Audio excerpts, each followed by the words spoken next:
Ketua Badan Pengawas Pemilu atau Bawaslu RI Rahmat Bagja dilaporkan ke Dewan Kehormatan Penyelenggara Pemilu atau DKPP oleh masyarakat sipil.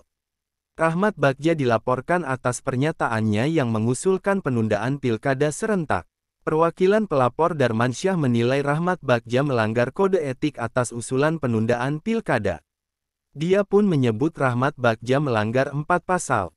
Pasal yang diduga dilanggar oleh Ketua Bawaslu Republik Indonesia diantaranya Pasal 8 huruf C Peraturan DKPP Nomor 2 Tahun 2017 tentang Kode Etik dan Pedoman Perilaku Penyelenggara Pemilihan Umum, Pasal 11 Peraturan DKPP Nomor 2 Tahun 2017 tentang Kode Etik dan Pedoman Perilaku Penyelenggara Pemilihan Umum, Pasal 17 Peraturan DKPP Nomor 2 Tahun 2017 tentang Kode Etik dan Pedoman Perilaku Penyelenggara Pemilihan Umum dan Pasal 19 huruf J Peraturan DKPP Nomor 2 Tahun 2017 tentang Kode Etik dan Pedoman Perilaku Penyelenggara Pemilihan Umum, ujar Darmansyah dalam keterangan tertulisnya, Senin, tanggal 7 Agustus tahun 2023.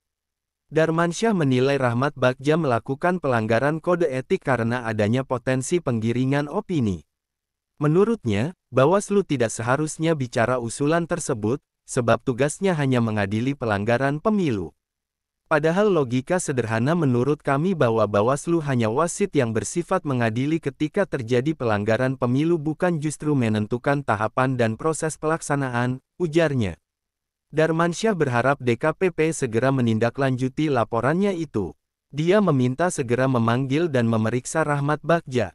Detikcom sudah menghubungi Rahmat Bagja terkait laporan ini. Namun hingga berita ini diterbitkan, Rahmat Bagja belum merespons.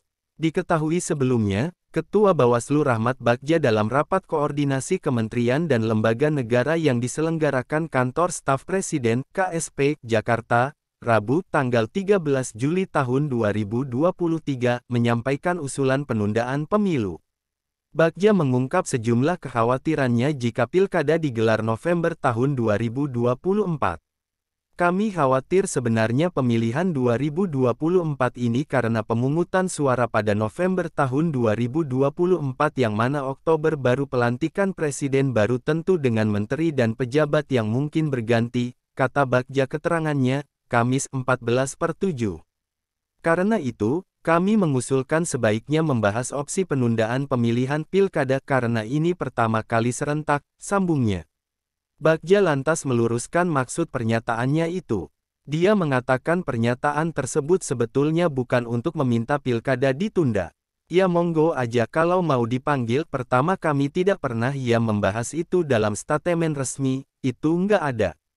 Jadi jangan dipotong tiba-tiba penundaan, kata Bagja di kantor Bawaslu RI, Jakarta Pusat, Selasa tanggal 25 Juli tahun 2023.